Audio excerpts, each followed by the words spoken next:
famonjy ny fiainantsika dia izao Jesosy velona ny ao anatsika fiainana pasika foana ny fiainantsika, fiainana fandresena, fiainana fahafaha, fiainana fifaliana, fiainana fiadanana satria izay ny toetr'an'ilay Jesosy velona izay arahantsika ary miaina ao anatintsika eo. Rehefa nefa izao no tadidiko hoe tsy hoe fahapasika ny fiainantsika dia rehefa pasika tsy midika koa hoe tsy misy miady, fa Jesosy nefa ny teny fa ity amin'izao tontolo izao ity no ahitanareo ato kanefa marikivy za efa naresy amin'izao tontolo izao. Ka raha mandalo eo aminao ny ady izany tsy mampiova ny fiainana hoe ny fahaveloman'i Jesosy izany, mety hoe mandalo ny aretina, mandalo ny ady, mandalo ny tsy fisiny, tsy haiko hoe inona ny zavatra andalovanao fa izao no tadidio hoe matoa iny apetraka Andriamanitra mandalo eo amin'ny fiainanao eo koa ny kolokoloan'i Jesosy ianao, eo ny kolokoloan'i Jesosy ianao sy ny fifandraisan'i Jesosy aminao satria Jesosy tia hanangana anao isan'andro isan'andro. Rehefa mitsangana tamin'ny maty izy dia tia hanangana antsika isan'andro isan'andro amin'ny karazana fahafatesana na inona endrika izany. Dia izao no teneniko aminao hoe velona Jesosy androany. Ka aoka anie mba tsy amintsika rehetrarehetra izao no mbola tenen'ilay hoe mba olombelona ihany, non olombelona tsika no sira fa izao koa azadina hoe tontolo fanamasintsika ary fanahy mahery no namen'Andriamanitra tsika. Ao amin'ny Timoty 2:1 fa mila fanahy mahery tsika izany ary fanahy mahery n'Andriamanitra io rehefa miasa ao anatsika mampafantatra tsika isan'andro isan'andro ny lalana izay tokony andehanantsika. Ka na inona zavatra miseho eo amin'ny fiainantsika ry havana dia izao no tadidio hoe Jesosy efa velona ary miazona amin'ny fiainantsika izy, tsy handrendrika anao ny zavatra miseho amin'ny fiainanao. Jesosy efa niteny fa manana ny hevitra hiverana anao, hevitra hitondra fiadanana fahatsiloza mba hananana ilay fanantenana amin'ny farany. Ka na inona zavatra miseho dia izao no tadidio hoe tsy hitondra loza ho anao ilay izy fa fiadanana ilay izy. Ary ao amin'ny fanatrehana an'ireny ady dia tiany Jesosy tsika tena hanana ilay toetrany Jesosy. Rehefa tao anaty sambo Jesosy dia ny sambo aravoara ny onja, fa izao Jesosy natory tao anaty sambo, tsy mikorompaka izy tsy nanino. Dia izay koa tiany Jesosy ny fiainantsika hoe ao anatin'ireny ady ireny na inona zavatra miseho antsika dia tena hitoetra ao anatin'ilay fiadanana antsika satria Jesosy nefa teny hoe fiadanana no avelako anareo, fiadanana no omeko anareo. Ary fiadanan'i Jesosy tena hoe hitoetra amintsika mandrakariva na inona situation na inona zavatra miseho dia izao tsy mampiova ny inona izany fa izao ny tanan'i Jesosy efa miazona antsika ary Jesosy tsy mamela antsika irery fa miaraka amintsika isan'andro izy. Ka amin'izao tsy haiko hoe ahoana ny zavatra lelanao tany misy anao samy manana ny tenana ny antsika androany tonga eto, fa izao ny zavatra tiako hotsapanao hoe na inona zavatra nanabetsaka anao tany, na inona zavatra nakarary anao tany, na inona adinao tany dia izao rehefa tonga eto amin'ity fanatrehan'Andriamanitra ity ianao dia aoka tsy taka ny idiranao teto ny voahanao teto. Aoka izao fotoana izao tsy hoe fahazarana fahazarana fotsiny hoe falifaly mifankahia. Mahafinaritra aloha izay izao ten'Andriamanitra hoe tavan-dalahy mandrangotra ny tavan-dalahy, fa izao mamono izany zavatra rehetrarehetra izany dia aoka ny fosofananao tena hoe volona iona tanteraka amin'ilay Jesosy velona. Ary ilay Jesosy tia hanamboatra anao aoka tena hoe hatsapany famanginy manokana ianao androany. Aza vela raha sy tena hoe mahatsapany kasika sy ny fampaherezana avy aminy ianao, handray ny fanasitranana ny fanahinao, tena hoe handray fiovana ianao satria ny tenin'Andriamanitra dia sady manapaka, sady mamonjy, sady manamboatra, sady tena hoe manangana an'izay rehetrarehetra maty eo amin'ny fiainanao. Ka ilay Jesosy velona efa mitsangana tamin'ny maty aza tiana hoe izay ilay Jesosy ao anatiko, izay ilay Jesosy ao anatintsika rehetrarehetra. Amen. Ka antsika raha mbola hiaraka io mombavaka indray ametraka an'izao fotoana izao eo ambany fitaniana ny fanahy masina mba tena hoe fotoana tena hoe tsy amin'ny fahazarana ity fotoana androany ity fa fotoana tena hoe andraisana hery vao indray tena hoe depara vao miaraka amin'ny Jesosy indray tena hoe andraisana mikasika ny fanahy masina indray amin'ity androany ity. Dia araka hivavakantsika Jesosy Kristy Tompo tsy mitsahatra izay misaotra midera mankalaza ary manome voninahitra ny anaranao. Misaotra satria ianao rehefa mitsangana tamin'ny maty, ianao rehefa velona dia tsy ho faty intsony ianao mandrakizay. Ary ianao ilay Jesosy velona ny Jesosy tomponay, ianao ilay Jesosy ao anatin'ny fonay, eo amin'ny fiainanay. Dia aoka izay Jesosy tsy ho varimbariana hanadinodino hoe indraindray hoe matsiaro hoe fa na dia matsiaro irery amin'izay fizikinao dia aoka ny fanamasinao matsiaro anay fa eo foana ianao Jesosy eo, ianao nefa niteny fa ovanay mandrakariva, ianao nefa niteny fa tsy andao anay mihitsy. Ka na iza toerana misy anay inona zavatra ataonay Jesosy dia aoka hoenonay mandrakariva izany présence anao izany. Aoka Jesosy tena mikahery anay ny famotroana anao. Dia ankehitriny izay Tompo misaotranao fa tena hoe manana an'izao fotoana izao indray dia fotoana izay ahafahanay mbola manatona anao Jesosy io izay anao hoe izay manatona anahy tsy mba ho lavo dia ireny izay Jesosy midorododro indray manatona anao amin'ny fanetretena mino izay fa eto sahady ianao mino izay fa présent eto ianao satria izay hoe anay izay imbonandrona telo amin'ny anarako dia eo afovoany tsy roa izay tsy telo izay efa mihoatra an'izany fantatra fa ianao no eto eo nivonay amin'ny androany ity aza amin'ny présence anao zany Jesosy aza velanao andalo fotsiny ao aminay fa ao fa tena hoe ho tsapanay manokana izany présence anao zany Jesosy eo ka masina ianao makahalany ratsy ianao ka ankehitriny tompo raha mbola nisy zavatra anao tao hoe tsy mifanaraka ny sitraponao tamin'ny fomba fijerinay tamin'ny fomba fitenay tamin'ny fomba fiainay Jesosy na eo anatinao ny eo amin'ny fonay ao na ny zavatra natao hoe mampietsika Jesosy eo dia mifona aminao zay mangataka ny famelan-keloko ka ny rano so Jesosy anadio anay alitao Jesosy eo raha vao izay rehetra tsy avy aminao poteo izay rehetra tsy manome voninahitra ny anaranao ao ka Jesosy ny ranao anadio anay ary ao ka ny fanamasinao hiasa mahery aminay tsirairay avy amin'ny tian'io ity hiasa sahady eo anatin'ny fosiny fananay tsirairay tompo ary izao fotoana izao dia efa petraka eo ambany fitarihan'ny fanahinao masina ka ny olona rehetra dia manana anjara androany tompo na amin'ny fahatady sosialy na amin'ny mila fiderana na amin'ny fampiraisana izay rehetra tonga eto Jesosy androany dia ao ka tena hoe tsy isy amin'ny fombafomba ny Jesosy eo fa tena hoe mitapahoana marina aminao amin'ity androany ity ampanidy Jesosy izay rehetra femety manembatsemba mampiaonanay aminao Jesosy fa ao ka ny fosiny fananay tena hifantoka tsara ny fanatrehanao hifantoka tsara ny tena hoe ny teninao ary ny teninao Jesosy mba ho tonga nofo aty anatinay aty tsy hiverina ianao raha tsy mahatanteraka amina ny rahanao anazy ianao mihitsy tompony manokatra ny vavoan'ny mpagnanay tena hoe azoto olona ny teninao amin'ity androany ity ary ny teninao no ahafahanay mitombo Jesosy amin'ny fanarahana anao ahafahanay Jesosy mampitombo ny etaeta ao anatinay dia ho fampandrosoana ny fanjakanao Jesosy eo dia mino izay fa miasa mahery eto ianao androany ary tsy hisy olona hiseho eto Jesosy androany fa tena mivolona itao ihany no miseho eto afenao ambanin'ny teninao izay Jesosy rakofy amin'ny ranao izay Jesosy dia ao izao fotoana izao mba ho fotoana tena hoe ankasitrahana eo anatrehanao amin'ny anaran'i Jesosy marina sy angatahana an'izany vavaka izany Amen.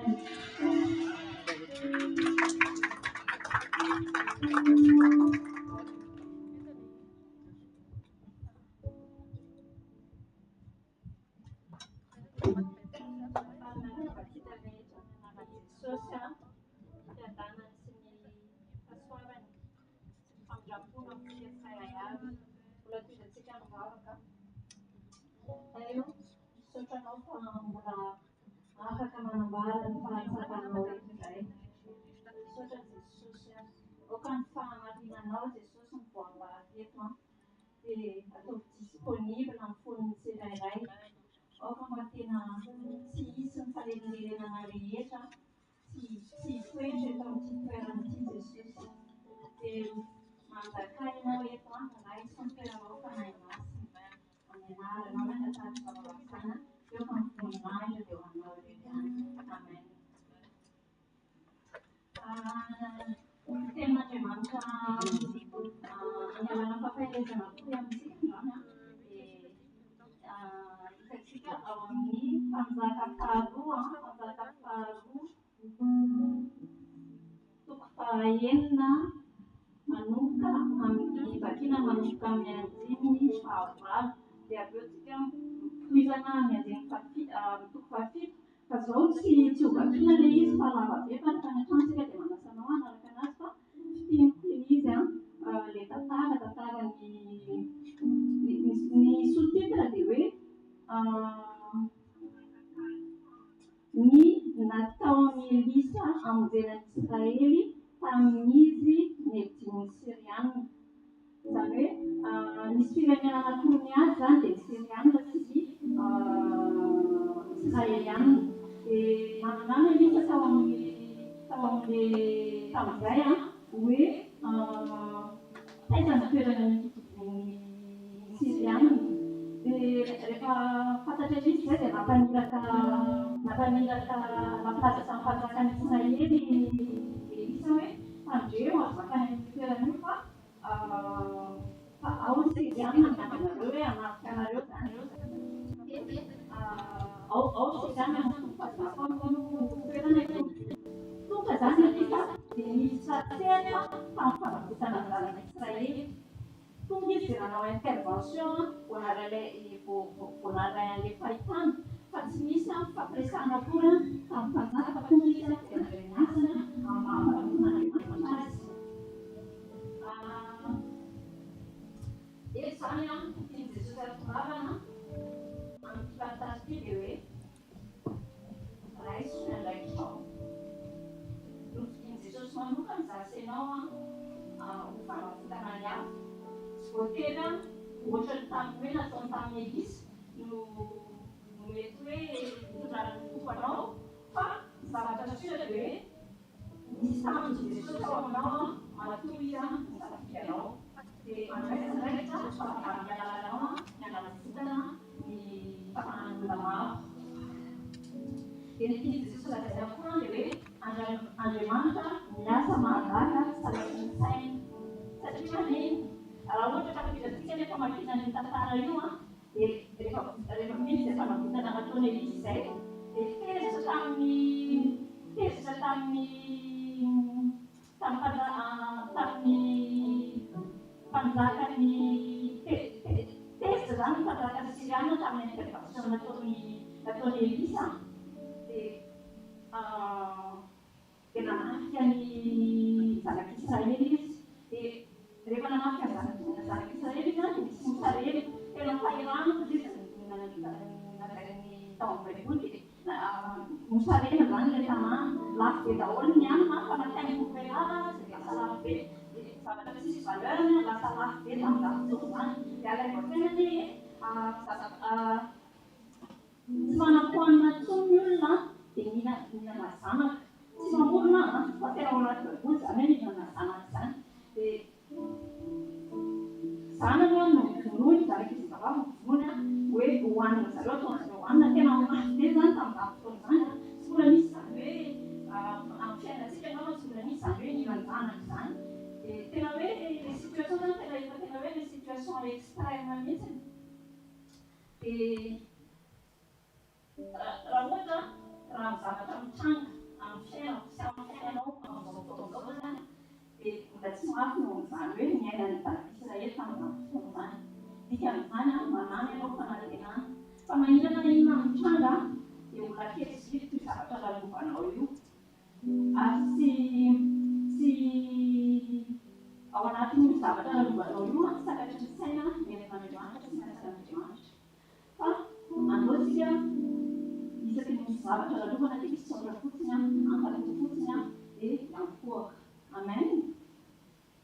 Dia farany rehefa teritra ny Siriana dia napetratsika teo hoe nanao fahiran'ny zanaky Israely izy dia tezitra tamin'ny Elisa zany mpanjakany Israely hoe fahiverina fa hoe no nampatongan'ny nataony Elisa zany nampatongan'ny Siriana nanafika an'zareo dia naniraka olona indray ny mpanjakany Israely hanamafany lohan'ny Elisa dia izao tadidio tsara fa na iza mikasa hono ny zanak'Andriamanitra fa tsy tapaka no ny lohan'ny Elisa fa tsy tapaloha eto anaty baiboly hoe tapaka ny lohan'ny Elisa fa le mpanompon'Andriamanitra le mpanompon'ny rahana hoe hanapaka ny lohan'ny Elisa indray lasa ohatra hoe misy négociation nataony indray miaraka tamin'ny Elisa zany dia izao zany zavatra tadidio hoe na iza mikasa hono ny zanak'Andriamanitra dia tsy maintsy miditra tsetra Andriamanitra karakara ny ampanony dia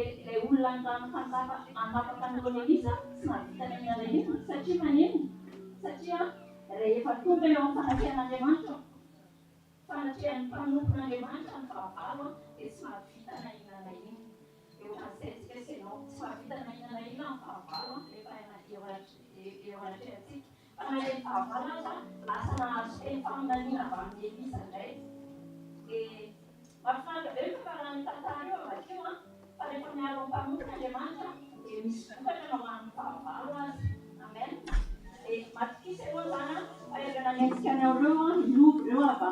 Amen. Paparezako tsika dia zao hoe tsika prunelle an'Andriamanitra dia arova ny foana tsika. Dia aza matahotra mihitsy ianao faninasa Andriamanitra vao manomboka hoe miketriketrika amin'ny fahavalo hamonanao efa miketriketrika hiaro anao Andriamanitra. Amen. Dia voninahitra ao an'Andriamanitra hoe ihany dia tsika miasatsika amin'ny Andriamanitra.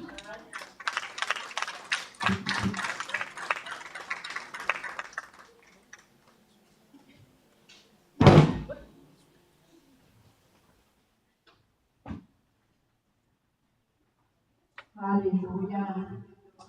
Alléluia. Alléluia.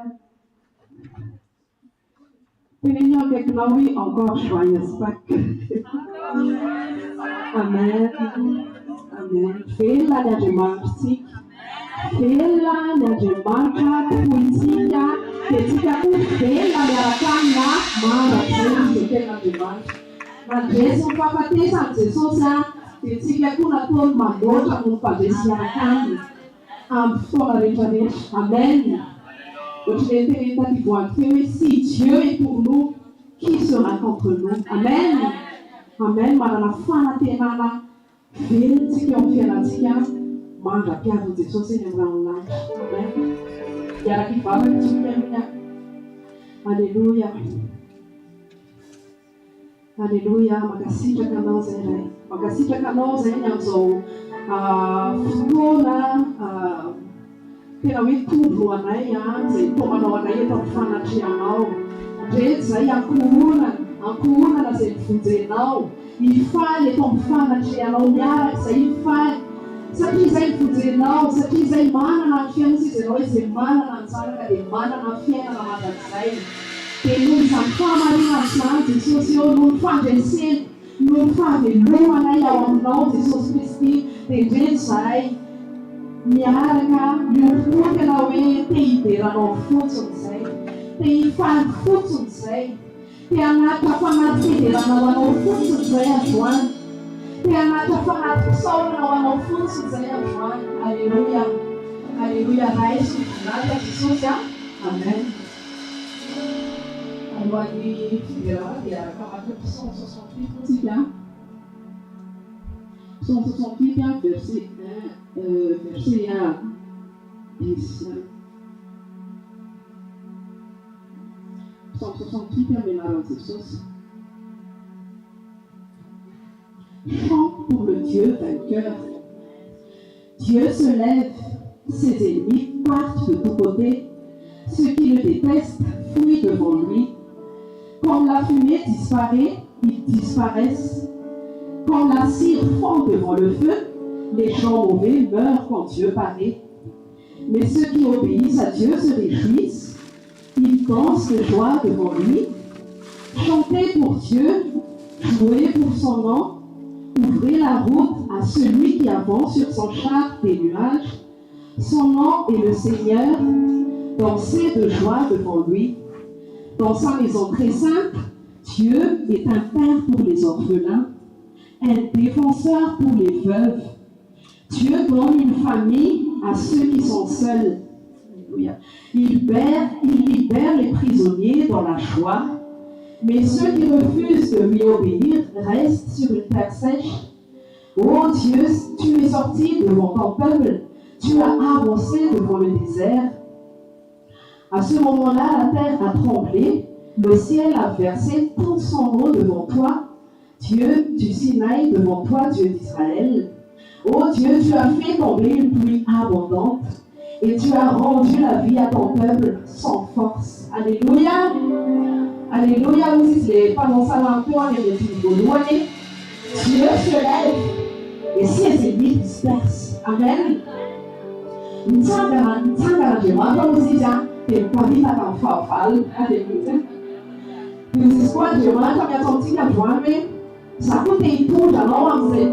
Cette dimension de voisin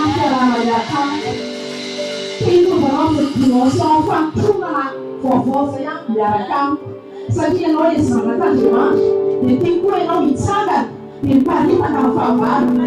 Pas besoin de grande proclamation, pas besoin de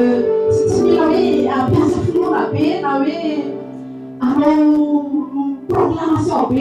Particulièrement aussi, c'est la dimension d'intimité de vos à la camp. Alléluia. Et nous avons aussi, ça nous aussi. C'est pas dit à la femme, non, c'est la voix. C'est la montagne, mais l'autre non, quand la femme non. Femme sangara fusine nao dia mijerentraka ny sangara fotsiny ianao dia mpiran'Andriamanitra. Amen. Izay fotsiny ambasan'Andriamanitra antsika androany. Alléluia. Misy fahibata tran'Andriamanitra. Alléluia. Alléluia. Dia mitanga antsika dia anao tsika mankalazy Andriamanitra mahery. Anao tsika hiaraka ilay fo dia hiaraka hihira. Dia arakakalaza Andriamanitra mahery mamonjy antsika. Andriamanitra tsy vita mahery fa tsara loatra ao amin'ny fiainantsika. Amen. Alléluia. Hiaraka mihintsika, hiaraka hihitsika, hiaraka hitehatsika. Amen.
Il s'est humilié lui-même, se rendant obéissant jusqu'à la mort, même jusqu'à la mort de la croix. C'est pourquoi aussi Dieu l'a souverainement élevé et lui a donné le nom qui est au-dessus de tout nom, afin qu'au nom de Jésus, tout genou fléchisse dans les cieux, sur la terre et sous la terre, et que toute langue confesse que Jésus-Christ est Seigneur à la gloire de Dieu le Père. Alléluia. Alléluia.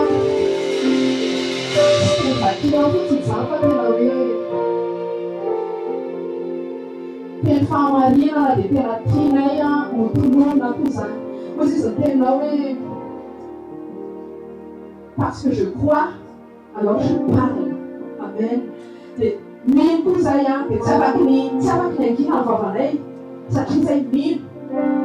Fatinatsi misongadra vavanay, iteny anambarana zafatsarao zany. Alléluia. Androany eto ampifanatrehan'Andriamanitra dia aza vela angalan'ny fahavalo ny fifatoanao. Aza mifantoka amin'ny olona ety alona eo akaikinao mba tsy mifaty antoka ianao to amin'ny fanatrehan'Andriamanitra. Ampifatoy an' Jesosy ny ihany fifatoanao. Alléluia. Hozy izy rehefa mety tamin'ny salamo vakitsika tamin'ny voalohany teo hoe any amin'ny andiny fahafolo izy hoe oh Dieu, tu as fait tomber une pluie abondante et tu as rendu la vie à ton peuple sans force. Alléluia. Androany Jesosy dia androtsaka an'izay pluie bienfaisante zay izy androany. Androtsaka izay orana irafreshirantsika tsirairay avy indray izy androany. Irafreshira ny intimité anao miaraka amin'ny Jesosy, miaraka amin'ny Jesosy indray izy androany. Amen. Irafreshira ny relation anao, relation de couple anao, irafreshira anao indray mifanahy masina androany. Alléluia. Satria teny dia maro. Alors ici je vais faire tomber une pluie bienfaisante sur mon peuple. Et en face soavana be dia be manovany amin'izany. Tsy miandravatra avy aminao izy fa mifono misokatra fotsiny dia androtsaka ny zanyorana zany abondante zany androany anao. Misaotra fanahy masina, misaotra ny amin'ny fanatrehanao, misaotra ny amin'ny famelonao anay tsirairay avy. Alléluia. Okinao mbola meno anay sy tarika anay androany mba tena hoagréable eo aminao ny adoration atolotra eo anao. Okinao fanahy masina mitarika sy ameno anay mba tena ho raisinao amin'ny fifaliana sy amin'ny fankasitrahana le parfum de bon odeur atolotra eo anao androany. Alléluia. Androany izay dia mbola te hanandratra amin'ny tananay foana. Androany izay dia mbola te hanandratra amin'ny feonanay foana. Ary ny fiainanay manontolo mihitsy dia hampanekenay ianao fa tsy misy tahaka anao Andriamanitra. Alléluia.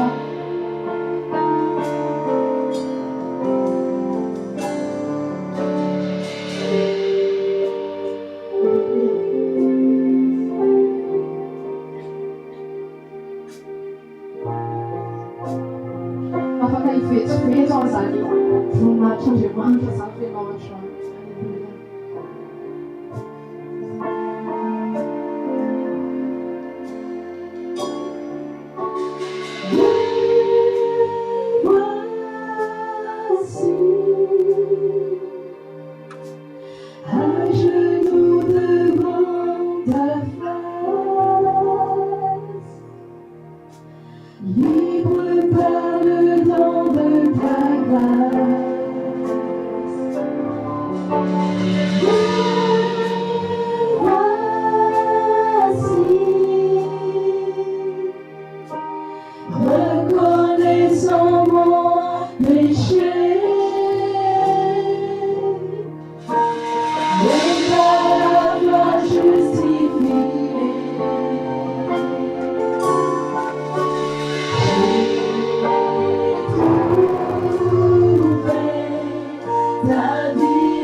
Viu a santuira san na minha hora.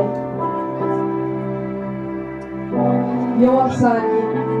Tuira pia kuma kata kumarizanya. Natsuna tuira ngai. Hallelujah. Rehefa eo aminao izay Jesosy io dia zarao aminay izay ao am-ponao androany. Zarao aminay tsy karaha iavitray izay matery ny fonao androany. Halleluja. Jesosy io fanavaka izay aoka tsy izay mety hoe milamy ao masonay na mety hoe mety aminay no tanteraka fa aoka sitraponao no tanteraka androany Jesosy io.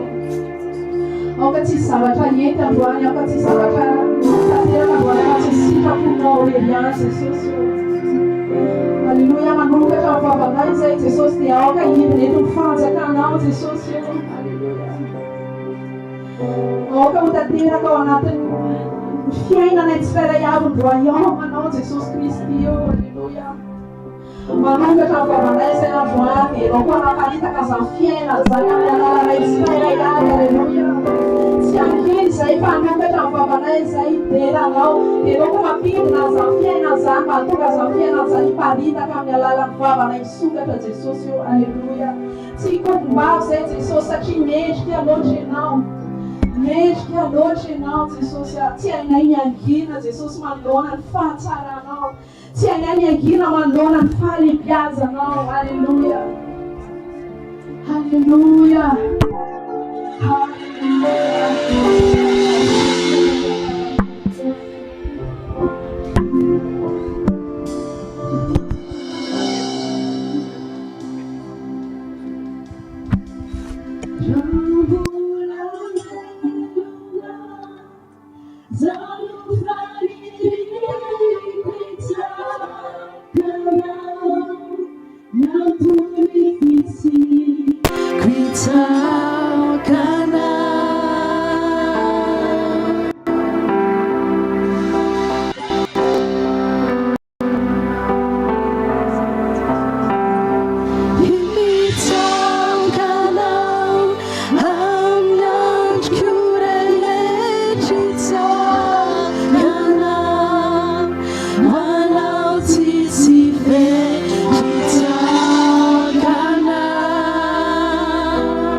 Halleluja, misaotra Jesosy, misaotra Jesosy, misaotra Jesosy.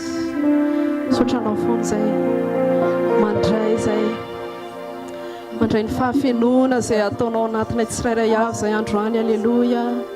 Mandray an'ilay pluie abondante izay arotsaka eo amin'ny fiainanay tsirairay avy androany. Halleluja, misaotra Jesosy, misaotra Jesosy. Halleluja.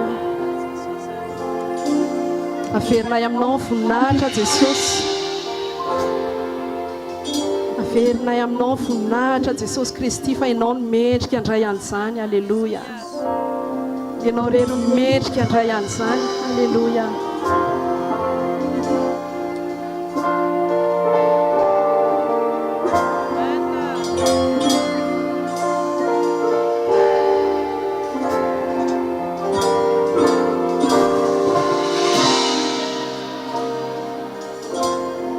Reçois l'adoration.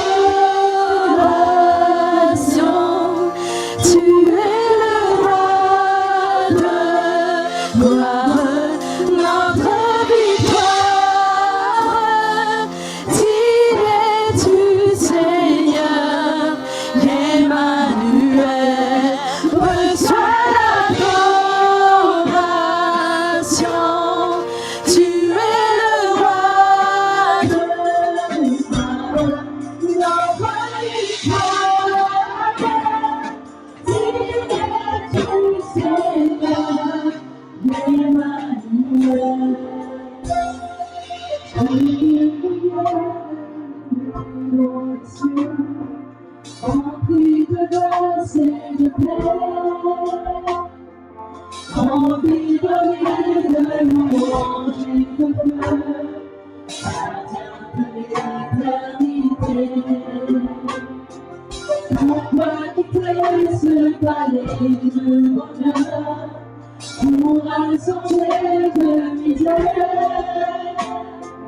Ta pierre amour les chemins de ton cœur.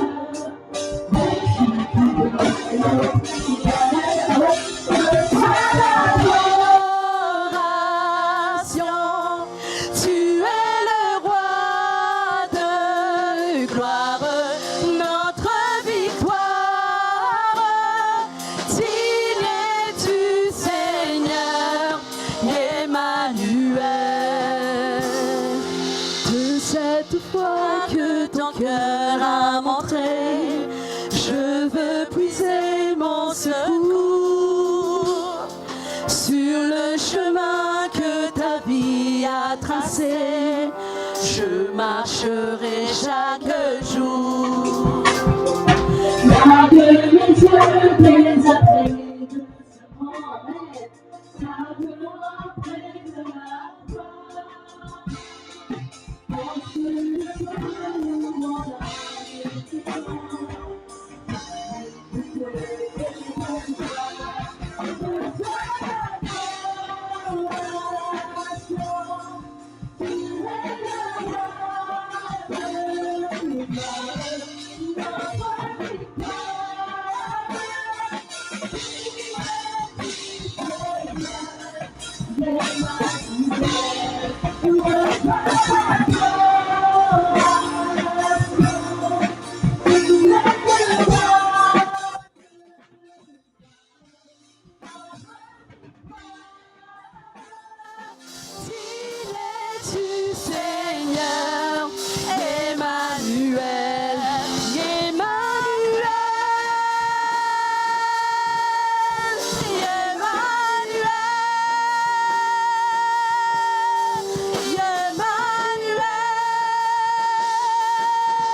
Tain'i Jesosy daholo tompoko manana fiadanan'i Jesosy ho amintsika tsirairay avy dia misaotra sahady ny amin'ny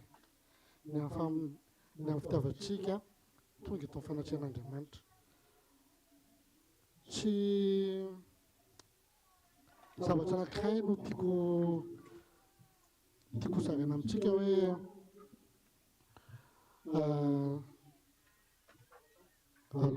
zavatra mandalo ny zavatra hitantsika rehetrarehetra. Tsy misy zavatra afaka hotazomitsika maharitra elabe zany fa mandalo ny zavatra rehetra. Tenenako ianao hoe ianao io ka olo mandalo hoe tena teneny tsara izy, ianao io ka olo mandalo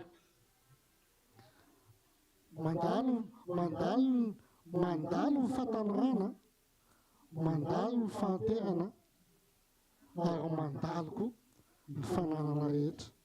Araka ilay fitarihana tamin'ny fanomboana tamin'ny intercession teo dia tena hoe ny zavatra hitantsika rehetrarehetra, ny zavatra iainantsika rehetrarehetra dia fandalovana daholo. Tsy izy afaka tazomitsika ilimite zany.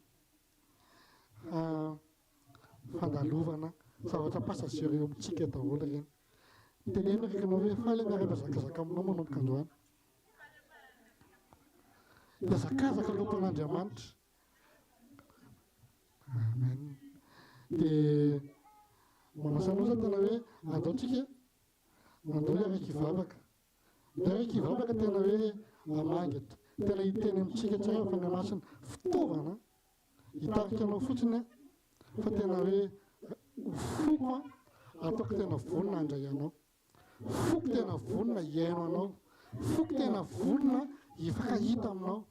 Ary no foko tena vonona akatony teninao. Amen. Ndaotsika tena hivavaka. Tena tsy tena hivavaka fa tena hoe andao tena metraka tanteraka n'ity fotoana ity.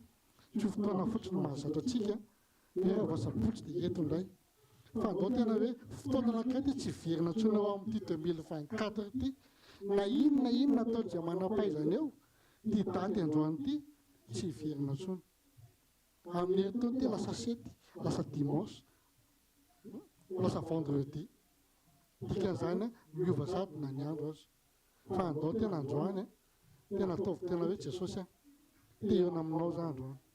Alavany fahalohany tena eonako aminao za androany. Tena te hifankahita amin'ny teninao sy anao mihitsy androany. Ndaotsika hivavaka tompoka. Raha eo mianaratra antsika tomponay ianao natongavana eto. Tsy tonga eto zay hifankahita fotsiny fa tonga eto tena hite eona aminao. Ataovy tena tsapanay aty anatiny ity Jesosy fa ianao mihitsy miinvite anao tonga eto androany. Tena ataovy tena tsapanay ho anay izay manaraka ao anatin'ny Facebook na YouTube dia tena ataovy tena mandresy lahatra anay koa hoe miatongavanay, enonay, hijerevanay dia tsy te hijery olona zay fa te hifahinana aminao. Dia misaotra Jesosy tsy fantatray fa ny teninao tsy mba voasakana na tendrombohitra na elalena tany fa naiza andrenesana ny feonao dia any ianao. Ianao no miteny tompo fa raha misy 2 na 3 mivory amin'ny anaranao dia eo afovoany ianao. Misaotra Jesosy fa zay reto dia efa mihoatra an'izany. Ary matoky zay fa eto ianao efa tonga teto talohanay ianao ary miposana amin'ny famangeto famanginao anay tsiray fa ny masina tena hifankahita amin'ilay teninao velona feno fahefana feno hery feno fitiavana izahay androany. Misaotra ray eo amin'ny anaran'i Jesosy. Amen. Amen. Androany dia hiteny amintsika hoe mandalo leto tany. Tenin'Andriamanitra miteny an'izany fa na iza azo matanjaka tahaka ny inona izy voafetra ny fiainana eto ambonin'ny tany. Mazava tsara ny teny baiboly 720 taona. Ndaotsika araka maiky an'izay alohan'ny niboako anazy ao amin'ny Salamo Salamo 7 andiny fahavalo.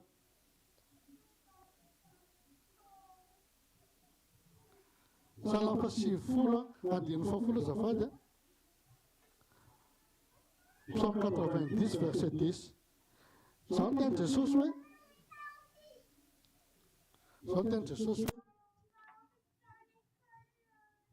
tsy maharitra afa-tsy 70 taona na 80 taona ho an'izay matanjaka. Tsy maharitra afa-tsy 70 taona na 80 taona ho an'izay matanjaka. Any ho an'izay matanjaka zany dia 70 na 80 taona ny faraterany fahafahana mijanona eto. Mba loatsika raha kely après des années filles zany mety fi mbola mety fa atsika zao onazy raha ohatra ka mbola piko 70 taona ny taonako zany dia 7 taona zany ako amin'izay fotoana zay ary tena mbola hita amin'izay. Dia loha koa mba apika mba eritrereto mbola ahoana zany ahita amin'izao. Fotoana mbola mety atahako amin'izay fotoana zay. Tokony ahoana tsika tsy raha ihany anatin'izany. Na ho anao tanora na ho anao efa lehibe dia zao hoe zao ny tenin'Andriamanitra hoe tous nos jours disparaissent par temps pour nous. Nous voyons nos années s'évanouir comme un son. Aksaity. Ary mbola miteny izy hoe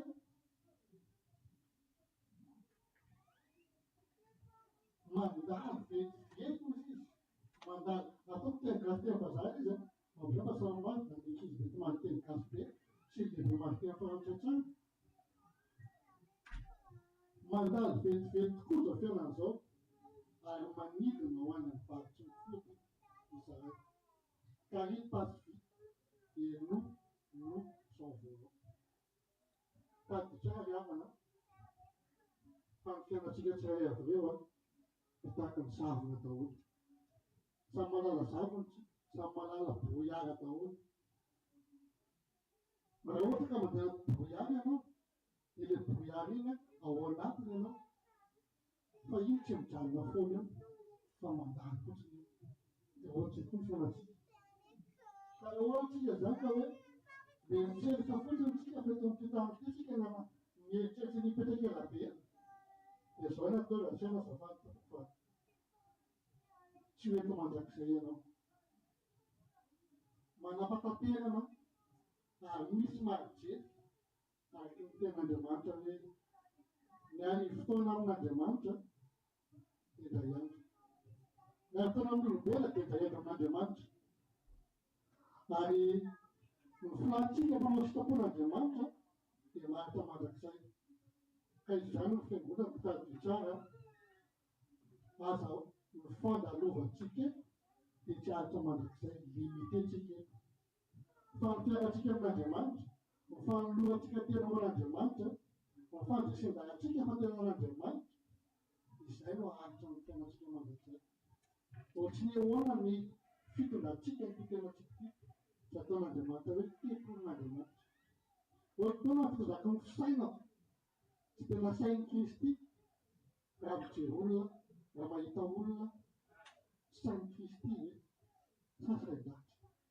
sain'iza no mibaiko anahako sain'iza no mibaiko ny toetrako toetraniza no mitondra ny toetrako toetran'Andriamanitra ve sa toetran'olona mbola sady mahay sady marina tsy maminy aho Andriamanitra reto ny tenantsika fa halako izy tsy halako izy ny matimaty fa na tsika mafana na tsika mangatsika fa tsika zanak'Andriamanitra tsika tempon'Andriamanitra tsika fiangonan'Andriamanitra tokony hafana foana ao amin'ny fitiavana famporan'Andriamanitra tokony hafana foana tsika ao amin'ny fidirana anatin'ny fiangonana amin'ny tenan'Andriamanitra satria tsika rehefa miombona amin'i Jesosy dia ninona ilay fomba fijery izay olona tsika hitady tsara fa tsika efa manana saina ny lanitra ary tsika zany tsy tia hanana ratsy tsy tia hanana ny fahavalontsika tsy fahavalo hita maso fa ny tontolo tsy hita maso ka raha ohatra ka voafetraka ambony ty tany ty ny taonatsika voafetraka ambony tany ny taonatsika ny dikan'izay aorianan'izay aiza tokony misy atsika ampahitsy misy foana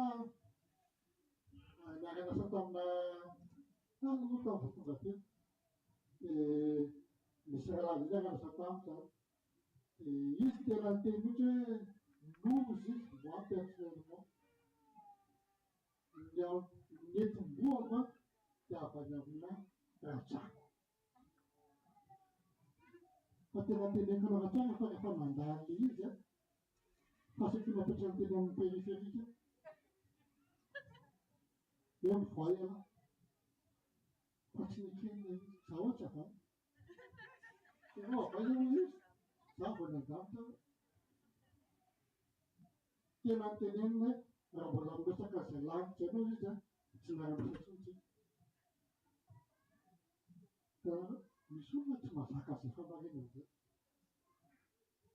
fa rehefa nisy zay zany ny heviny da amin'izay koa ny tiako zany insiste be satria efa izy efa tena nisofy patron zao no valia tena teritra izy fa tena vai ny varavarana dia sompa eo périphérique tsara tena androany amin'ny seizième tamin'izay fa tena nitsaika lazany teo porte bandelezy dia mivoala tena sorana tompo fa tsy haiko moa zany manahoana izy amin'izao fa dia favako anazy dia matoky fandriamanitra namangy ny fiainana tsy haiko nahoana izy amin'izao justa fampidirana kely tiako zarana amintsika ilay izy fa tena tiako tangavana amintsika dia zao hoe tena mandany reto tena mandany reto tany Tean'Andriamanitra mazava tsara fa tsika rehetrarehetra eto ao ataon'ilay zanak'Andriamanitra araka ilay fitoerana voalohany teo dia Andriamanitra misy mission tean'Andriamanitra ao antsika tsara avy eto. Mission sy missionanao tsy voatery foana hoe hiakatra telo ity zany any tiako tena raha tsara raha ohatra ka zay programme Jesosy dia aleoko mipetraka ambony seza dia mandray tean'Andriamanitra tsara fa ilay miakatra ty ambony ety ka mila misy zavatra ho hitan'ny olona rehetrarehetra ny amin'ny mahomena ary vao misy zavatra hitany ka tsy mifanaraka amin'ny fitompon'Andriamanitra dia eo amin'izay rehefa mba fijery hoe toetran'Kristy hoe ny ananako izay mino anahy sa mbola toetrana te hijery aloha hoe iny ve ka ty tena mitsika fa tena hoe andaotsika hikatraka foana hikatraka isan'andro ny fampandrosoana fanjakan'Andriamanitra. Fampandrosoana fanjakan'Andriamanitra tsy famafazana fotsiny akory hoe za manao an'izao za manao an'izao fa fampandrosoana fanjakan'Andriamanitra famemoana fanahy ho any an-danitra famemoana fanahy ho any an-danitra tsy ilay n'Andriamanitra ny volanao Andriamanitra raha manome anao an'izany izy no manome antsika fahasalamana izy no manome antsika an'ireny fa nanatan'Andriamanitra amintsika tsotra kely fotsiny manao mafoy anahy eny anohanana ny asana anohanana ny asako tena nangatan'Andriamanitra amintsika ianao dia izaho mahavita mijoro mizara avelona Jesosy mahavita mijoro sy mitara-olona mbola tsy mahalala zany Jesosy zany fa aoriana ny 20 taona na 50 taona na 100 taona farafaela indrindra ary ny olona rehetra 50 taona ary efa te hody tsy te hijanona intsony satria mijaly tsika raha mijery vazaha eto tanana tsara rehefa zay efa antitra reo mampalahelo ny zareo fa tena te hitena aminareo fa raha mahita an'ireny raha mahita raha miara-miaina amin'ireny ianao hitanao hoe tena retolo re tena mampalahelo dia zay izy tsisy Jesosy tsisy zanaka mba mamangy fa rehefa any amin'ny centre d'accueil izy da any ianao zay ianao izy anaovany izay mpikarakarana azy izy ka nangatan'Andriamanitra amintsika mety izy fitaovana maholo ampiasan'Andriamanitra izara ny fanarenany tean'Andriamanitra tena tsotra tena za tena miara-miasa mandeha miasa amin'ireny centre handicapé reny dia mahita an'ireny tanora kely 12, 10 jusqu'à 25 ans 30 ans natao hoe handicapé tsy mental ihany natao handicapé tsy fizika ihany fa natao hoe handicapé tena olona tsy mahalala intsony hoe izy tsy mahalala ny personnalité zany natao hoe handicapé ny olona nefa tsisy personnalité da handicapé ny anaran'izay na fizika na mental erreur ihany dia reny olona reny nefany tena zava-dehitan'ny zanareo betsaka indrindra ho ny fitiavana ka tsika ve ao faratsika ao fasan'ny zanak'Andriamanitra ao tena olona tsy fantatro hoe tena mila an'izany mahavita venao mahavita mizara fa hoe aorianan'ity fiainantena ty tsika velona ty zao any misy izay lanitra mandritsika misy izay lanitra zay mandritsika nisy fotoana tamin'izao tonga kely taty dia didramy zany efa tenen'ny olona hoe lasa any amin'ny sekta misy an'i Jesosy no misy anay dia lafary mihitsy lasa any amin'ny sekta amin'izareo ao Jesosy sekta misy Jesosy naratsina fa raha tsy Jesosy ny sekta koa zao fa raha ohatra ka ozy izy nareo ary amin'ny sekta misy anay kanefa tsy miova ny fiainako dia marina ny tenenareo fa raha miova ny fiainako no le sekta misy Jesosy dia zany hoe velona le Jesosy izay arahanay anatin'ilay izy tena teoriana tena manapita dia miarapa tena samy tena mihitsy hoe za maraka an'Andriamanitra sy Andriamanitra tokoa tena mantsika zany tena hoe azasoka za tena tsy mbola tsy nanana toetranafipeponitra zokiny zandriny izy fa rehefa misy Jesosy amina fivonana dia andanana ka za zany tsy mbola tahak'io tanao tanazy bekay fa fitondrany Jesosy an'izay olona tsika zany tsy mila miteloatra ndao any am-piangonanay angany misy fiangonanao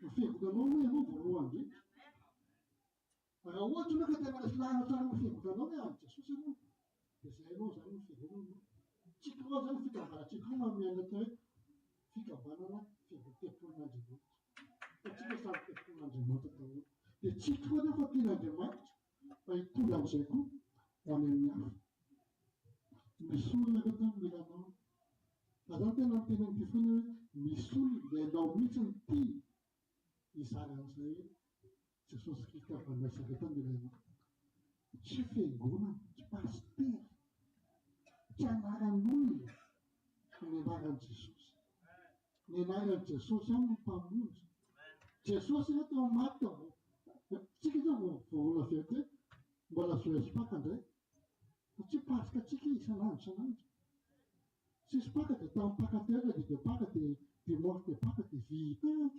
alalepolo saina amizay zany vao misy Jesosy andeha atao iny andray fa Jesosy tsika dia mankalaza pasika isan'andro fahafelon'ny fanahy masina isan'andro tsy ady atsika vava zao ny tsisy isan'andro tsika tokony miafy foana hoe fanahy masina ny fianao indray zany fa teneko anareo tsara fa miara-miasa amin'ireny handikampireny mahafinaritra be zay azy vao tena hoe miara-miosina amin'izay taloha zay tena Madagasikara miara-miasa tamin'ilay hoe zandrikely ireny tena miara-miosina mahita an'izay fa zao ndray zany entin'Andriamanitra ny diry anafa indray mahita an'izany hoe ahoana ny fanehoana tena fitiavana no ataontsika fahitanareo izy ny différencen'ny olona manana an' Jesosy ka tena maneho fitiavana azao vao tonga tao amin'ilay centre zany dia raha tsy nahavariana mpianatra tonga dia nanatona daholo le jeune kely be dia be bonjour teky tonga dia mitangorona maro zareo gaga aloha zany hoe ahoana zany no ataoko amin'izao tsy azo mandritana an'zareo tsy azo atao fa miresaka deroa fa rehefa tena zareo hoe misy contact azo atao ihany fa tsy fizika fotsiny fa misy distance mila respectena cleky izy tonga avany dia manao kalainao ohatry zao eo dia tasomina ohatry zao ianao dia ahoana zany ataonao tsy azo morohana izy fa tena hoe tenena moramora fotsiny izy tenenantsika ohatry zany ny any azy dia ahoana fanehoana fitiavana ho aren'olona tsy manana an' Jesosy ireny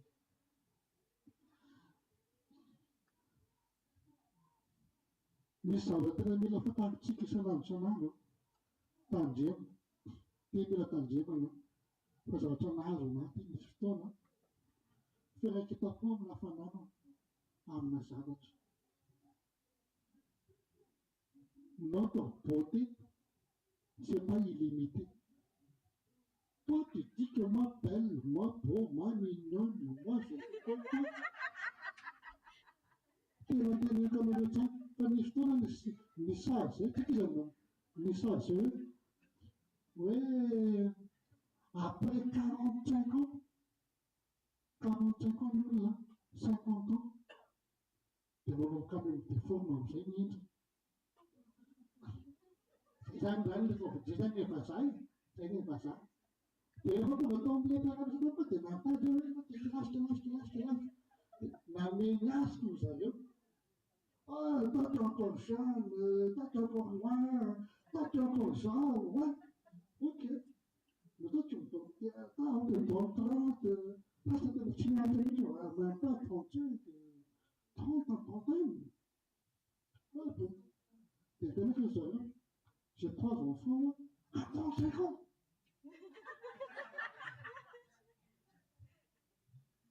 Fallait pas tenir mon femme, lire un gars qui avait 52 ans, il me reste 54 ans, ce sont 4 ans. Par un petit remange, je me dis, t'as tapé à mon gars. Tenez mon petit, facada, c'est vrai, il m'a sécuré à Marie. Il m'a sécuré à nous, moi tout le monde va l'autre soir. Alors, tout est tout, il m'a, moi je mets, ça va dans mon ramaton, moi de ça, il m'a calmé, et tenez éclairé, moi j'ai fait des ramatons, mais l'autre ramaton, c'était pitani. Et comment ça se fait au juste des chrétiens quand tu fais le ramaton? Nous, on l'appelle pas ramaton. Quand tu appelles le ramaton, pour toi, c'est rituel. Et nous, quand on fait le chemin, on télève tout la terre, je me tiens, tout la part de tes dieux, comment suis ma vie en tant qu'enfant de Dieu. Puis les rimes, tu non? Ça va te c'est tout le deuxième jour, d'ailleurs. Quand tu es quand on va te le faire, là, ça va te le faire. Je serai dans tes soucis. La femme a pu faire un autre de faire son temps pour nous. Faut que tu trouves qui est ton maison. Tu veux juste le talent, mais c'est quelque chose qui change dès que tu es arrivé ici, matin. Mais ça va jamais voir ça. Enfin, ça a été le gouvernement. Mais ça continue de l'amener. Il a été chill. Tapa, ting. Et quand, n'allez qu'ils se marrent de ce plat, et quand on te fait ça, on te dit, il va te faire une mission. Faut vous dire, dans le carton, il y a un juge. Autre dit ça, autre smart, tempéré qui est là, dans la table de FIFA. Et ça me donne un temps que, mais c'est un saut, ça peut être un peu de champion, on a un chose, on a un quoi. Ah, ça m'a dit, on a un chose, champion, tu l'ex. Attends, arrête. Si tu as dit la terre, tu vois ça. Il est quand même relativement à la chose. Tu vas te mettre en arrière. Mais son train de clou de dire, non? Payant, ça va être très loin. Les payants, ça peut être comme une histoire pour le temps. Pas handicapé. Vous pouvez faire fixe pour le temps en carrière. Carrière. Les gens te disent à moi, tu as la conscience, ton chambre, non, non, pas folie, je sais où je suis. Il y a mon fils, mon aîné, déjà parti. Il fait qu'il marche. Ah, il est déjà mort, ça fait longtemps. Moi, je veux bien partir avec lui, il est parti de là. Ah, regarde mon état. Ah, fatigué, j'en ai marre. Chaque fois, t'es un baiser. Et c'est où tu vas en faire des choses. Faut t'énerver. Et non, pas catholique, non? Parce que tu m'as mis dans le jarre. Parce que catholique, je viens encore. Les jarres, catholique, t'es. Jadi sekolah dalam bisipret Ramadan, wapanjai, wapanawanso, dan bisa sangat kecil ya, bagaimana nafkah, fantabatin anonsa, apa fata cenderung Jesus, fatimas, atau ke 89% en métier, si malah Jesus sangat. Jauhnya sana atau Jesus. Hawana atau Jesus. Dia tahu kompas. Yang mana sektor ni, nama saya zaman waktu tu nggak materi lain, bisa bising nanti kan. Bahkan penangan tu, nawa pesan, dia dah berfortune, bisa bising sih. Casa lina pun, nggak usah bersisitikan. Favorável tudo. E o futuro tem uma demanda fit por faltu toneva. Fam da pun pulusunsa. Tiga zana tiniu. E cerita a origine ne doane. Voilà to continua ona zani fiera competição. A afakotriny ohatra hoe mbola fiarahako amin'i Jesosy zany. Zao tady tsara iaho anao. Tianao Jesosy. Tianao Jesosy. Ninona mety mbola toetrainao? Ohatrany hoe tsatsy mbola afaka amin'ity dia zao tianao Jesosy. Ninona zavatra hitanao sy miseho androany atao ve tiana foana Jesosy. Jesosy zany tsy mbola misy olona ka nikondamneny zany. Raha mandikitsika zao hoe d'évangélisation aingenandriza nataon'i Jesosy aiza tamin'ny fotoana inona? Iza mety malala an'izay? Aiza dia tamin'ny fotoana inona? Tao mbola fitsangena. Lerararaka eto arika. Olefa kopaka be ambony azy io mbola miteny hoe androany ianao dia araka amiko indray.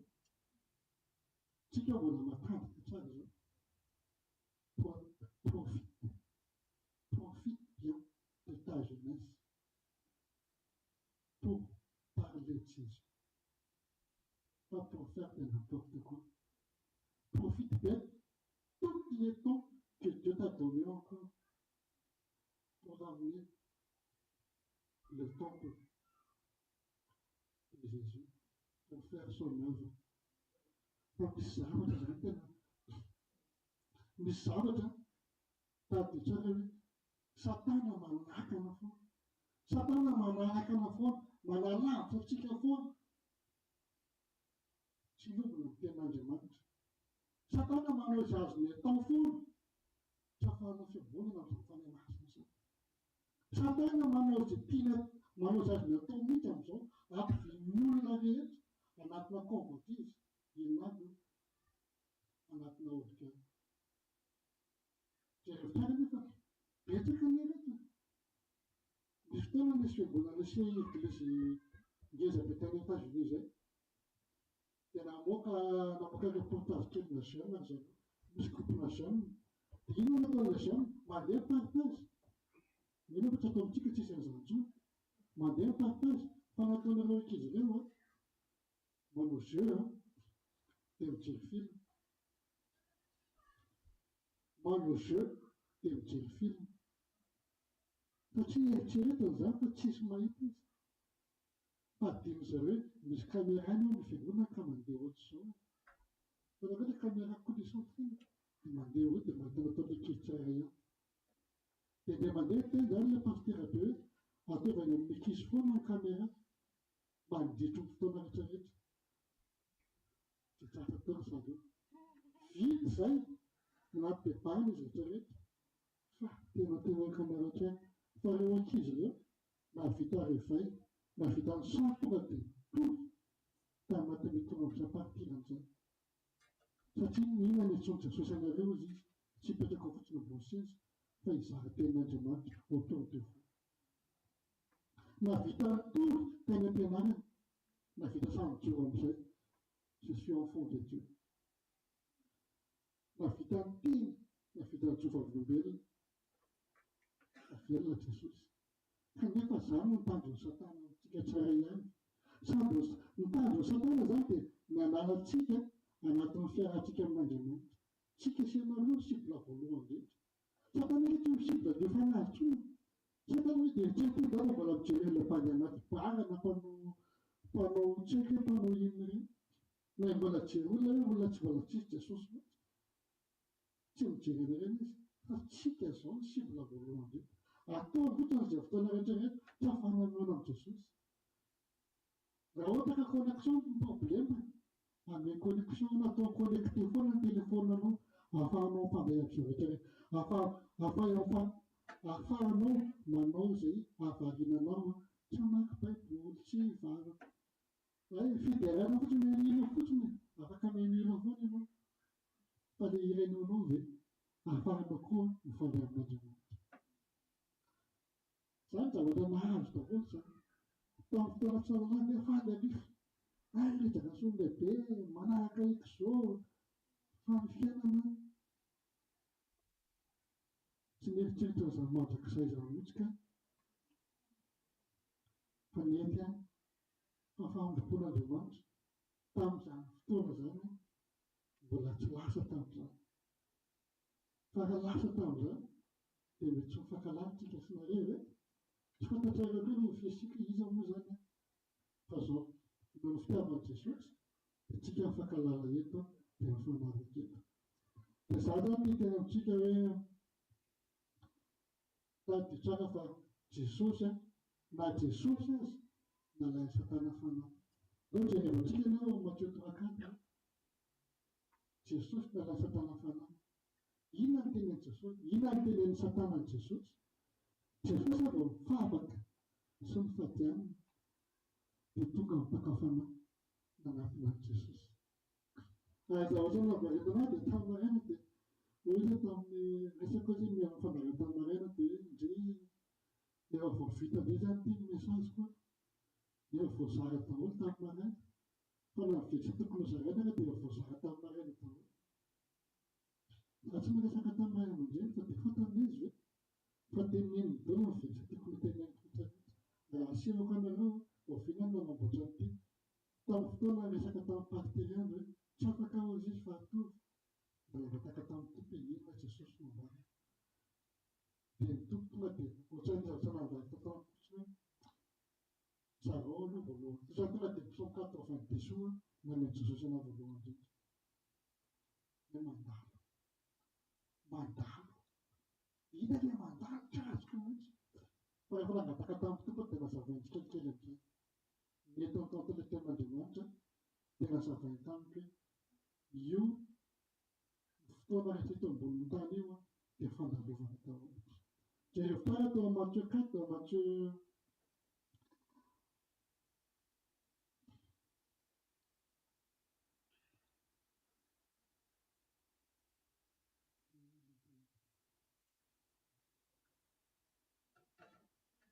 Matthieu Matthieu 4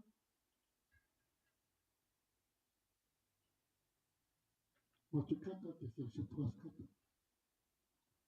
Nanampina mipaka-fanahy. Ina ny teneniny tamin'i Jesosy? Izao ny teneniny tamin'i Jesosy.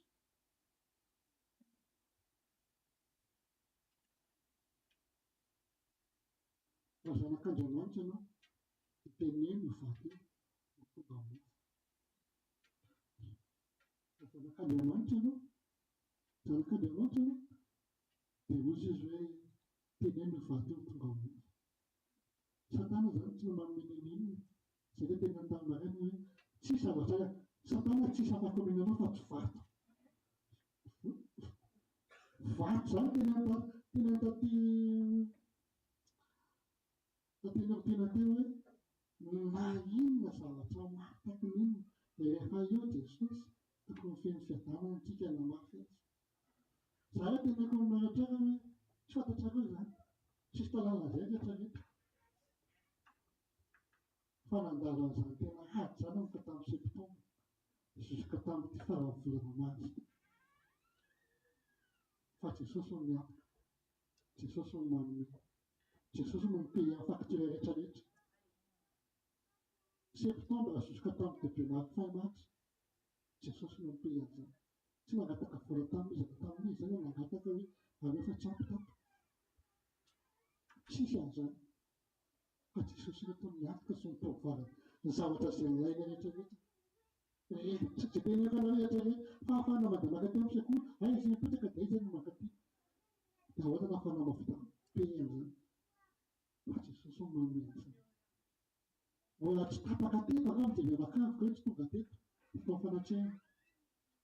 Fa tonga teto foana izay raha tsy misy azy. Fa itao bilopo ilay foana. Alleluia. Itao bilopo ilay foana. Tenenao amintsika rehefa Jesosy no tena tiatokisanao, Andriamanitra mitovara izay rehetrarehetra. Ka tsy fotsiny ny fandrakana. Ataovy manjoto ny fandrakan'Andriamanitra. Mandry tsy mila mandra sy lany tsiko. Mety misy olona mijery mety mahita mipetraka mbola tsy haiko tsy moa. Fa Jesosy manana tompoko. Raha za zany tsy te hijery izy mbola mifosana. Manao mifosana aky aloha tsy problème fa za zany mivavaka eo foana. Jesosy niakatra san'izany. Tsotra ny mahavan'ny Jesosy anazy. Tsy mofy anazy izy nivelomany olona fa ny tenin'Andriamanitra. Ten'Andriamanitra nanovany fiainantsika tsara ihany. Tenenao maro ohatra ka pastera nanovany fiainanao, apartenao ny tena zany Jesosy. Fa raha ohatra ka pastera naranao dia diso anao, satria manaraka goro anao zany. Ka raha ohatra ka zay tonga votsakety dia goro zany zay. Zay tsy goro anareo. Fitaovana ampiasan'Andriamanitra fotsiny zay mizara ten'Andriamanitra, ampahery ampibostatsika mba handrosaraka amin'i Jesosy.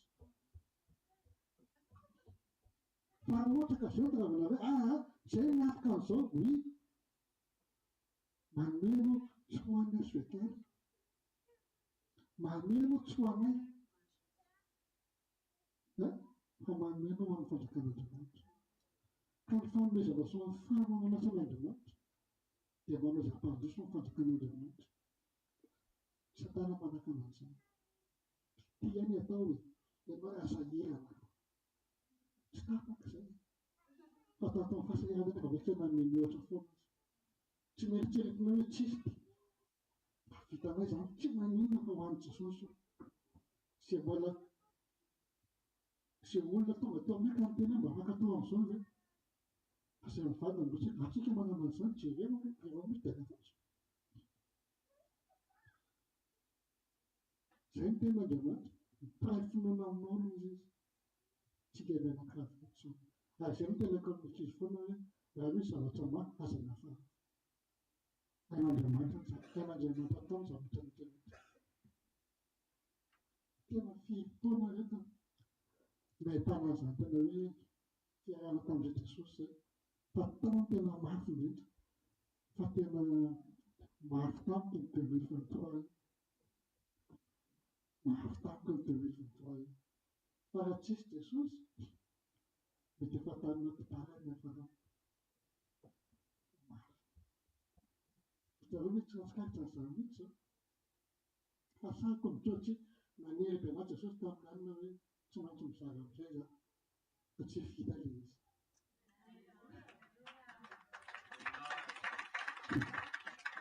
Vita ny tato. Fa raha nareo tsara ny tamin'ny izany hoe vita. Nareo tsara sokafan'i Jesosy vita iny teny iny dia jereo tara tamin'ny 2 avril nanomboka niasa amin'izay. Fa tsy vita. Mandalo tao anatin'izay etapy be dia be izay izany. Tsy niadiriky. Tao ny mpanohana bavaka. Fa tena teneniko anareo tsara fa misy fotoana tena tomaina i Jesosy. Efa maninona Jesosy? Inona mbola tsy vita tao? Inona mbola tsy vita? Tsisy dikany io na tsy izany manao an'io na izany manao an'io. Misy olona manao foana io. Misy mitondra foana ny arki-de Noé, misy mitondra foana ireny fitaovana ireny.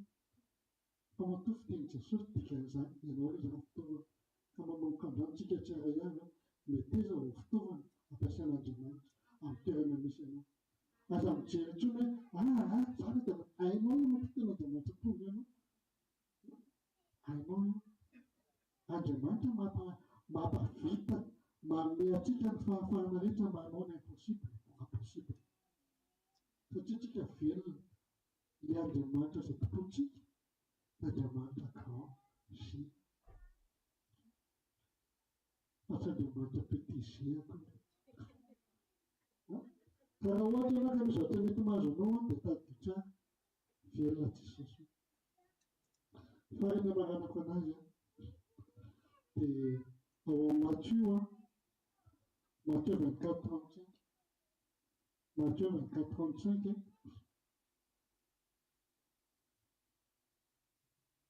Mba faneny tony teknôlôjia toy izany tsy momba bika taratasy. Beka foana izany. Matthieu 24:35. Inona tenen'i Jesosy? Inona Jesosy ny mandalo? Inona ny mandalo?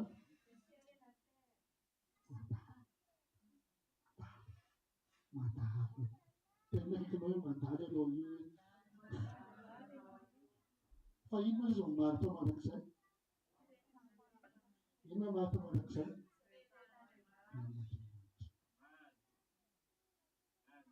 Manao mikamo androany teneniny tena tao tena ilo mihitsy mitena tena olo-kandalana ty zany karaha tsisy ten'Andriamanitra anao zany dia inona kaiky raha teneniko aminareo hoe tsisy ten'Andriamanitra zany tsy zany dia ohatranona zany ny fianakaviako mafady zanak'anao misy fotoana anao tena mijery tena manana fasianana ny ankizy fa misy fotoana tena Jesosy hoe tsy any e tsy any amin'izany izy tsy resaka tika azo atao ty azo atao tsy resaka fanerena tsy resaka faneriterena fa mila manoro kosa nefa ianao hoe tady tsara fa misy farany zavatra rehetra misy farany zavatra rehetra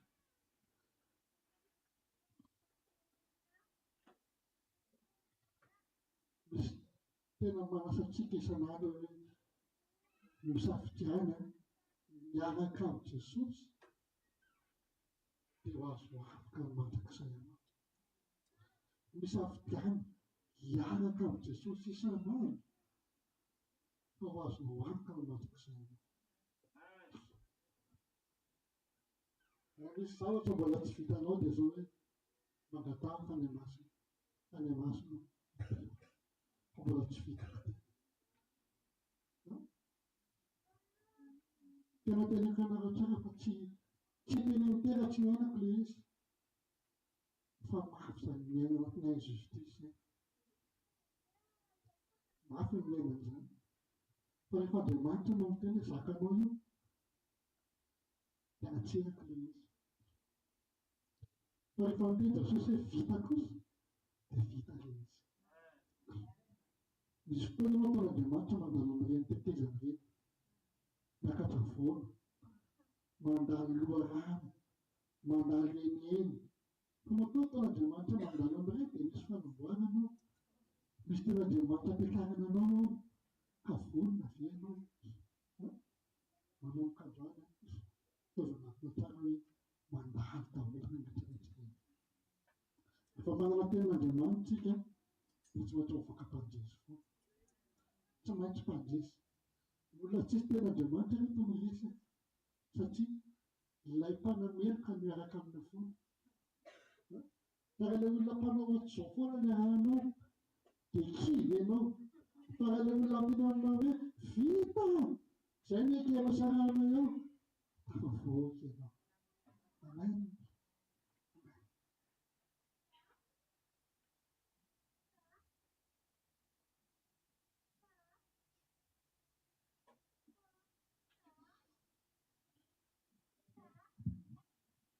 afaka tika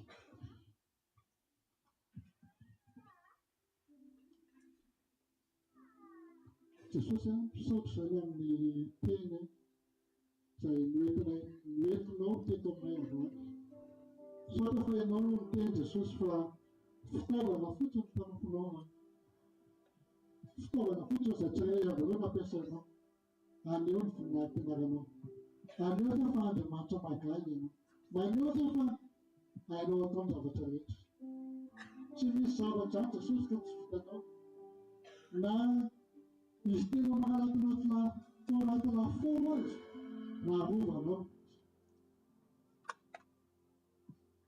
na ny lio anao na tompony na ianao manakombona ny vavany fa ianao Jesosy ianao n'Andriamanitra tena hoe tompo sy tokinay ianao na vaky lampinay ianao no mena ny fiainam-panahiny sy ny fiainana tsiraiavety ary ianao koa mbola tsy afoy fa hiaraka amin'ny aman-karena tehirivo zay tehirivo hatrany zay miaraka aminao amin'ny fotoana rehetra dia ho eto zay Jesosy ampio zay tsy hijoana voavelona tsy hijoana mbara fa velona Jesosy ary Jesosy Kristy avana zareo tany ilany tsirairay ihany fa mbola eto ampitanytitsy fa ohatry ny ahoana anao ny fiainana Jesosy raha tsy disy anao zay raha tsy tonga teo amin'ny fiainana ianao ohatry ny ahoana ny toerana misy fa nanao famangenao Jesosy dia mitotoky teanao sy naravanao ary misasanao zany misasanao ho tonga olombavao dia misaotra tena Jesosy sao tena famangenao fony tsiray avy anao Sebab kalau mana pun kata dia cantik, juga berlalu. Orang cuma lacak ke fucung, campur tu berlalu. Pakai orang feel, orang pun siapa nak cakap. Dia bersama dia Yesus kita tu pemakai situ kemudian, walau dia punya teman itu. Amin, nama Yesus. Amen. Alléluia.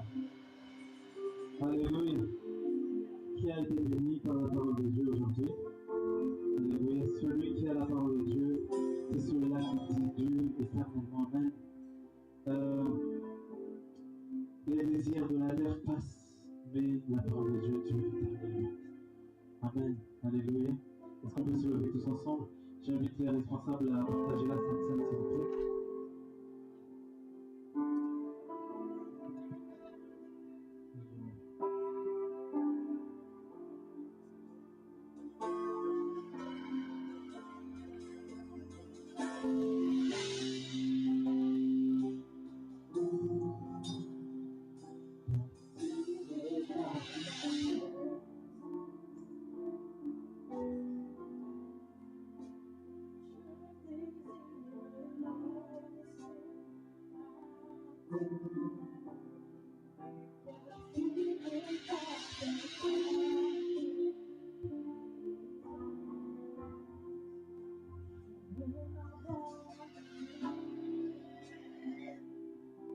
Je ne cherche pas.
Captivé par ta présence, je désire rester à tes pieds, captivé par ta sainte présence, je veux l'abandonner.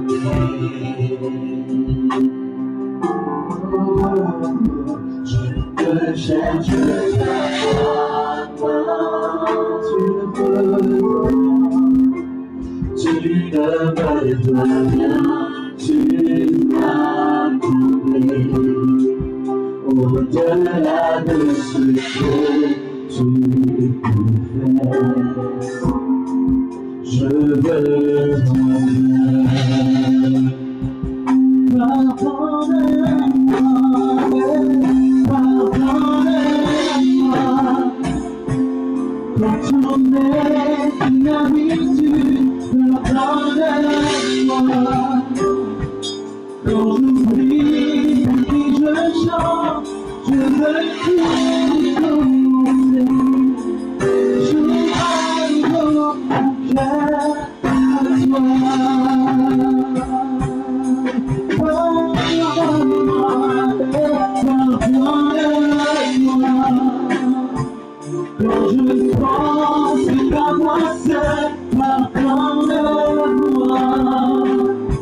Lorsque toi seul ne suffit pas, je veux tout recommencer. mon cœur, toi. Le vent m'envoie captiver par ta présence. Je désire rester à tes pieds, captivé par ta sainte présence. Je veux m'abandonner. Je ne cherche pas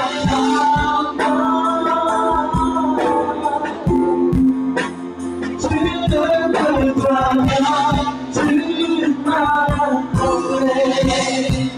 Au-delà de tout ce que tu peux faire, je veux ton cœur. Dis, je veux ton cœur. Je veux ton cœur. Rien au monde, rien au monde ne peut me combler. Je veux ton cœur. Rien au monde, rien au monde ne peut me changer. Je veux ton cœur. Je veux ton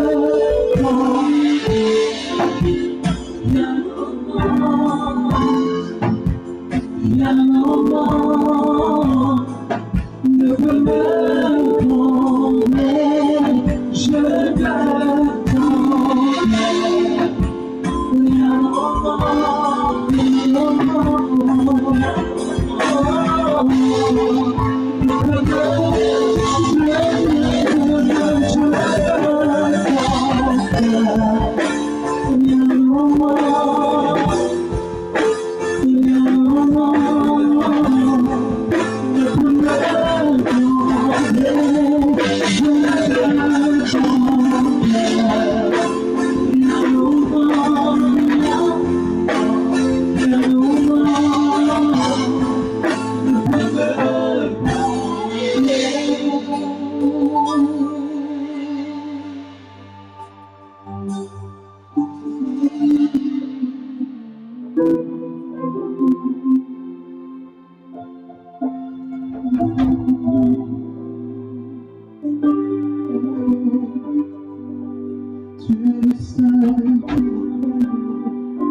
Je veux qu'on entre dans l'atmosphère de la prière en ce moment. Père, merci encore pour ta parole aujourd'hui. Merci pour ta grâce. Parce que si on est encore vivant aujourd'hui, c'est à cause de toi, c'est par ta grâce. Je veux que tout le monde ici, tout le monde, comme la parole tout à l'heure qui était dite, le ciel et la terre passeront, mais ma parole demeure éternellement. La terre, elle tourne sur elle-même en ce moment qu'on parle. Si on regarde, on dirait que c'est une fiction, mais c'est la réalité. La terre, elle est ronde. Et c'est la vérité. Mais c'est par la puissance de Dieu, par le mystère de la puissance de Dieu, on ne se rend pas compte que la terre est tourne. Peu importe ce qu'ils disent les scientifiques, peu importe. Mais c'est Dieu qui a créé toutes choses. Et la parole de Dieu nous dit, la création elle-même démontre l'existence de Dieu. Personne ne peut renier que Dieu n'existe pas. Parce que le fait que Dieu est là, la preuve que Dieu existe. Même si Dieu ne le voit pas, il existe. Parce que c'est par sa parole qu'on a été créé. Toute chose a été faite par sa parole. On veut entrer dans une alliance que Dieu nous a donnée par le sacrifice de Jésus-Christ. J'aimerais bien qu'on regarde dans Matthieu 26. Matthieu 26, chapitre 26 et verset 26.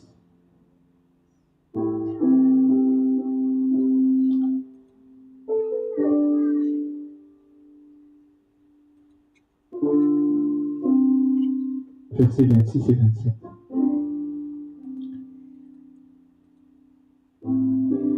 Au nom de Jésus. Pendant qu'il mangeait, Jésus prit du pain et après avoir rendu grâce, il le rompit.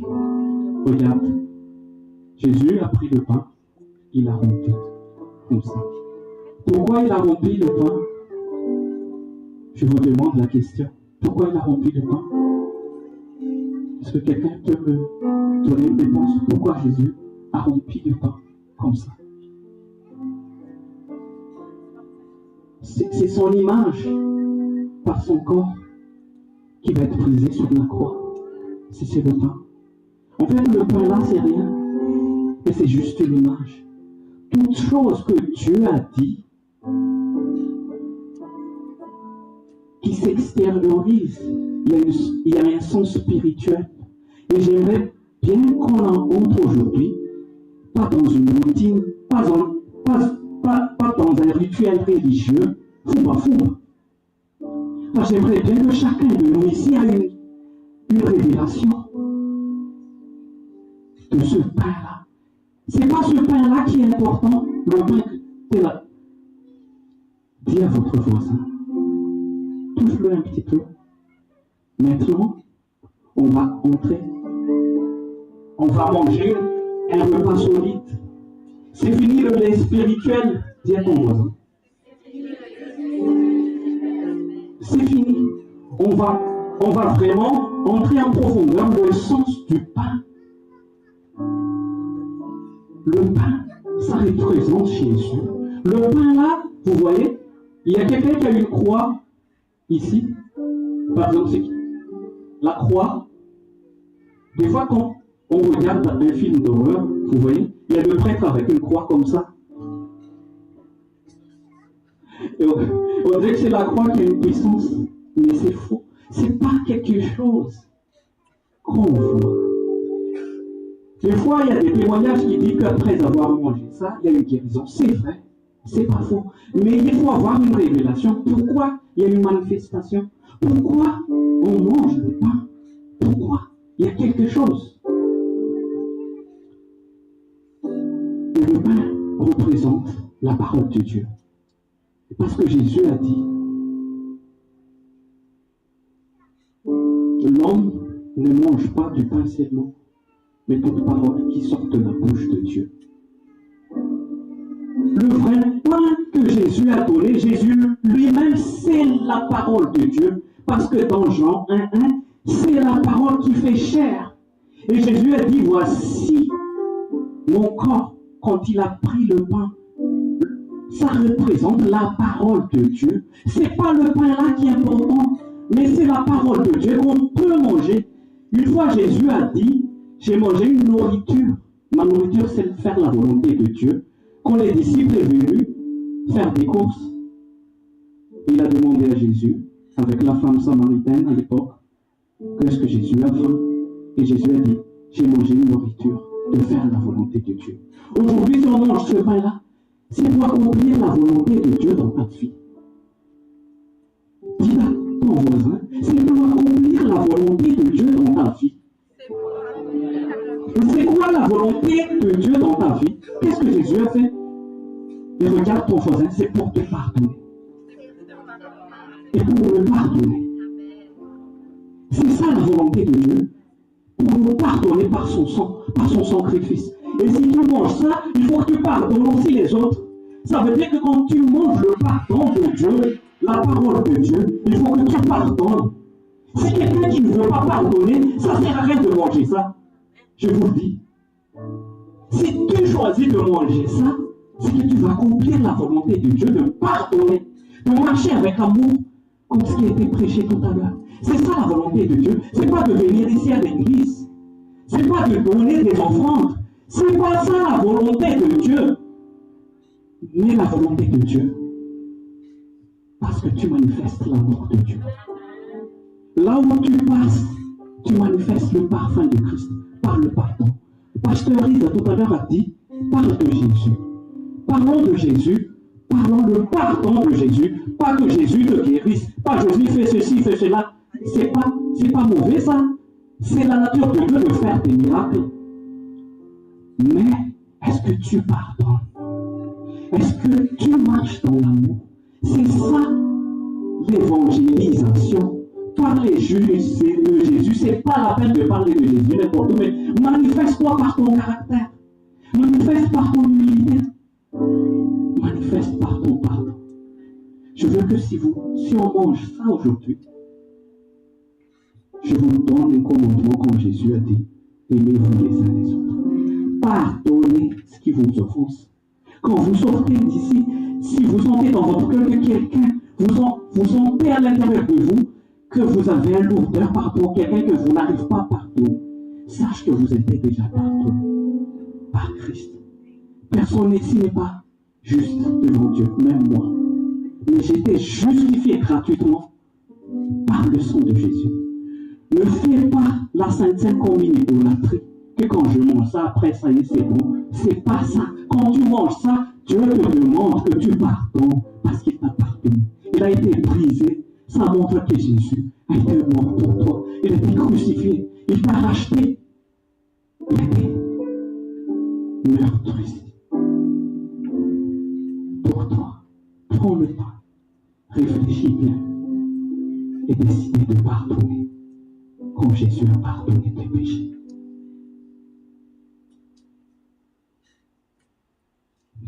Merci Jésus.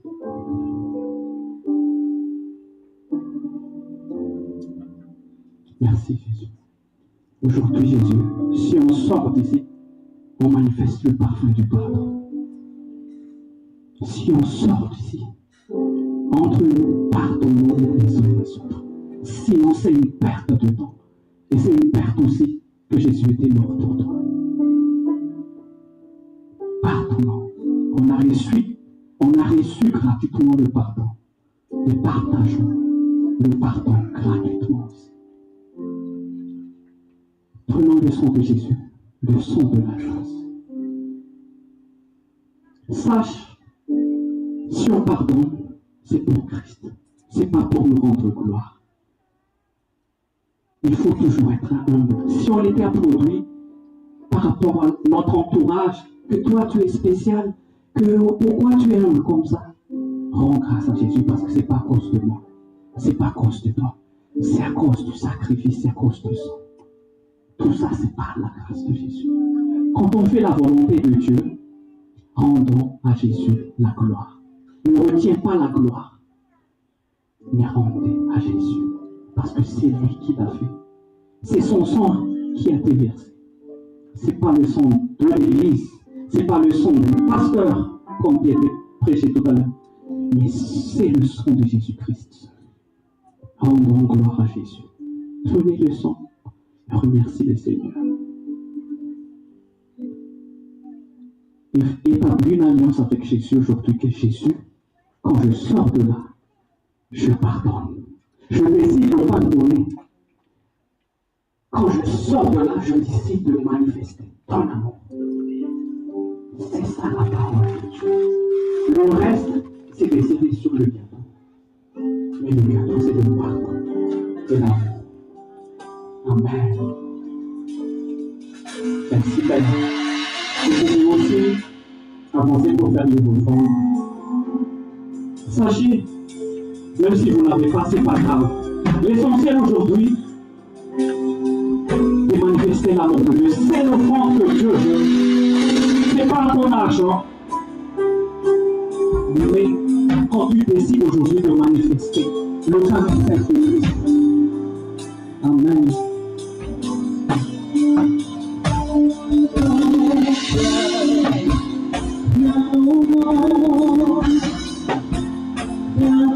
No more.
Alléluia, qui veut recommencer avec Dieu aujourd'hui, qui veut renouveler son engagement avec Dieu aujourd'hui.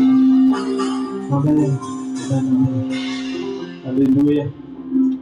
On va terminer bientôt. On va faire un chant de louange tous ensemble avant de terminer par une bénédiction. C'est parti. On va se lever. On va louer Dieu.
Le ciel et la terre passeront, mais la parole de l'Éternel ne passera pas. Amen. Elle dure éternellement. Alléluia. Pour cette semaine, tu vas être rempli de la parole de Dieu. Amen. Pour cette semaine, tu vas être bouillant pour Dieu. Alléluia. Est-ce qu'il y a des gens bouillants pour Dieu ici? Amen. Amen. Tu vas tenir ferme face à la tentation et pas face au diable au nom de Jésus. Et où que tu ailles, où que tu sois, Dieu est avec toi. Amen. Alléluia. Aucune tentation ne t'atteindra parce que Dieu est avec toi. Amen. Alléluia. Choisis cette semaine de marcher avec Jésus tous les jours de ta vie. Amen. Parce que quand tu as Dieu dans ta vie, tu as la victoire. Amen.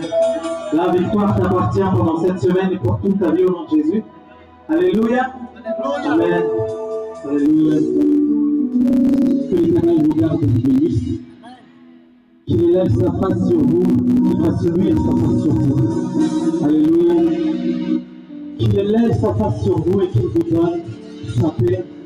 Au nom du Père et du Fils et du Saint-Esprit, je suis comme je suis par la grâce de Dieu. Vous êtes comme vous êtes par la grâce de Dieu. Soyez